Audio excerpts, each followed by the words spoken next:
요한복음 6장. 이 일이 있은 지 얼마 후에 예수께서 갈릴리 바다 곧 디베라 바다 건너편으로 가셨습니다. 그러자 환자들에게 표적을 베푸시는 것을 본 많은 무리가 예수를 따랐습니다. 예수께서는 산에 올라가서 제자들과 함께 앉으셨습니다.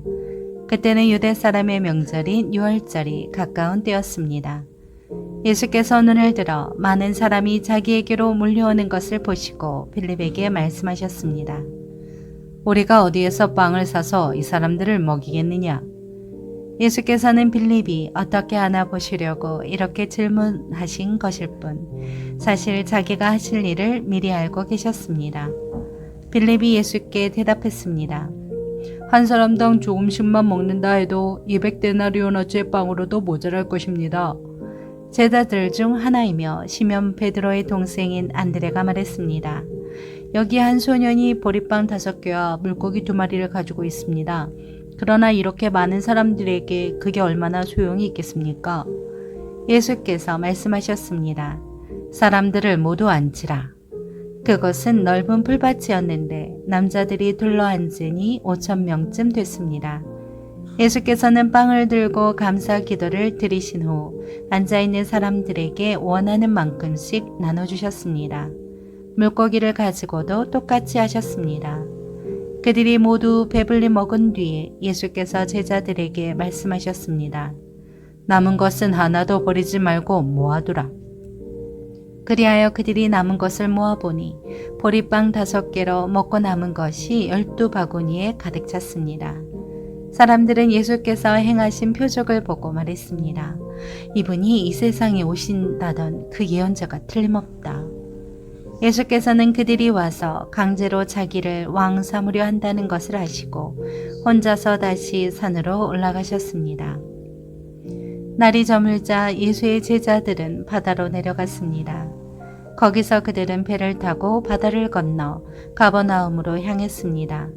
날은 이미 어두워졌고 예수께서는 아직 그들이 있는 곳으로 오시지 않았습니다. 세찬 바람이 불어 물살이 거세어졌습니다. 그들이 노를 저러 한 25에서 30 스타디온쯤 갔을 때 예수께서 무리를 걸어서 배 쪽으로 다가오시는 것이 보였습니다. 그들은 두려웠습니다. 그러자 예수께서 그들에게 말씀하셨습니다. 나다, 두려워하지 마라. 그러자 그들은 기꺼이 예수를 배 안으로 모셨습니다. 배는 곧 그들이 가르던 땅에 도착했습니다. 그 다음날 건너편 바닷가에 남아있던 많은 사람들은 그곳에 배가 한 척밖에 없었던 것과 예수께서 제자들이 탄 배에 오르시지 않고 제자들끼리 건너갔다는 것을 알았습니다. 그때 디베라로부터 온 몇 척의 배가 주께서 감사 기도를 드리고 사람들에게 빵을 먹이셨던 그곳 가까이에 닿았습니다. 그 사람들은 예수나 제자들이 모두 그곳에 없다는 사실을 알고 다시 배를 타고 예수를 찾으러 가버나움으로 갔습니다. 그들은 바다 건너편에서 예수를 발견하고 물었습니다. 라비어, 언제 여기 오셨습니까? 예수께서 대답하셨습니다. 내가 진실로 진실로 너희에게 말한다. 너희가 나를 찾는 까닭은 표적을 보았기 때문이 아니라 빵을 먹고 배가 불렀기 때문이다. 썩어 없어질 양식을 위해 일하지 말고 영생하기까지 남아있는 양식을 위해 일하라. 인자가 너희에게 이 양식을 줄 것이다. 아버지 하나님께서 인자를 인정하셨기 때문이다. 그러자 그들이 예수께 물었습니다. 우리가 어떻게 하면 하나님의 일을 하겠습니까? 예수께서 대답하셨습니다. 하나님의 일이란 바로 하나님께서 보내신 이를 믿는 것이다. 그러자 그들이 예수께 다시 물었습니다. 그러면 우리가 보고 믿을 수 있도록 어떤 표적을 보이시겠습니까? 무슨 일을 하시려는 것입니까? 우리 조상들은 광야에서 만나를 먹었습니다. 성경에 이렇게 기록됐습니다. 그분은 하늘에서 빵을 내려 그들에게 먹게 하셨다. 예수께서 말씀하셨습니다. 내가 진실로 진실로 너희에게 말한다. 하늘에서 빵을 내려준 분은 모세가 아니다. 오직 내 아버지께서 하늘로부터 잠든 빵을 너희에게 내려주시는 것이다.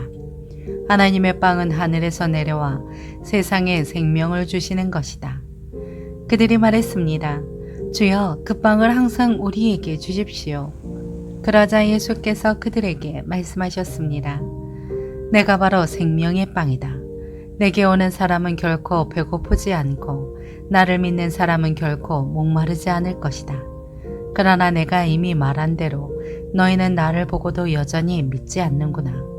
아버지께서 내게 주신 사람들은 모두 다 내게 올 것이요. 또 내게로 나오는 사람은 내가 결코 내쫓지 않을 것이다. 내가 하늘에서 내려온 것은 내 뜻이 아니라 나를 보내신 하나님의 뜻을 이루려는 것이기 때문이다. 나를 보내신 분의 뜻은 그분이 내게 주신 모든 사람들 중 한 사람도 잃지 않고 마지막 날에 그들을 다시 살리는 것이다. 내 아버지의 뜻은 아들을 보고 믿는 사람마다 영생을 얻게 하시는 것이니 내가 마지막 날에 그들을 다시 살릴 것이다. 이 말씀에 유대 사람들이 수근거리기 시작했습니다. 예수께서 나는 하늘에서 내려온 빵이다 라고 말씀하셨기 때문입니다. 그들이 말했습니다. 저 사람은 요셉의 아들 예수가 아닌가? 그의 부모를 우리가 알지 않은가? 그런데 어떻게 내가 하늘에서 왔다고 말할 수 있는가? 예수께서 대답하셨습니다. 서로 수근거리지 말라. 나를 보내신 아버지께서 이끌어 주시지 않으면 어느 누구 내게로 올 수 없다. 그러나 내게 오는 사람은 마지막 날에 내가 다시 살릴 것이다. 예언서에 이렇게 기록됐다. 그들은 모두 하나님의 가르침을 받을 것이다. 아버지께로부터 듣고 배운 사람마다 내게로 온다. 이 말은 아버지를 본 사람이 있다는 것이 아니다. 오직 하나님께로부터 온 사람만이 아버지를 보았다. 내가 진실로 진실로 너희에게 말한다. 믿는 사람은 영생을 가지고 있다.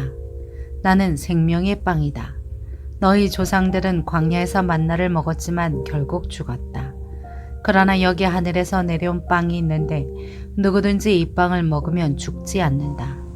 나는 하늘에서 내려온 살아있는 빵이다. 누구든지 이 빵을 먹는 사람은 영원히 살 것이다.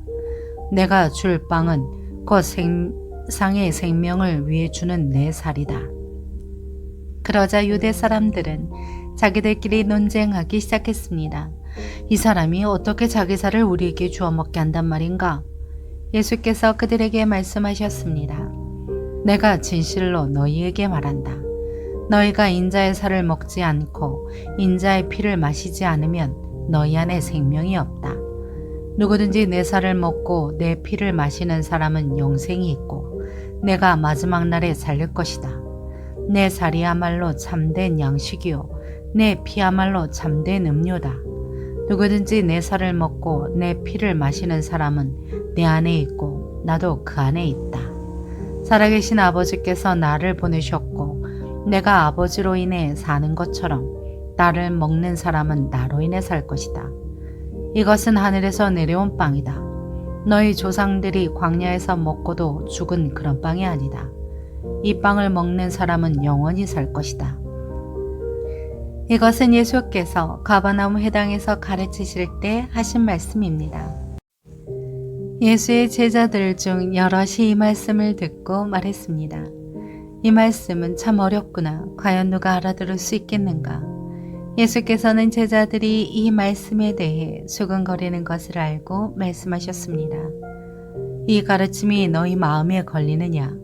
만약 인자가 전에 있던 곳으로 올라가는 것을 본다면 너희는 어떻게 하겠느냐?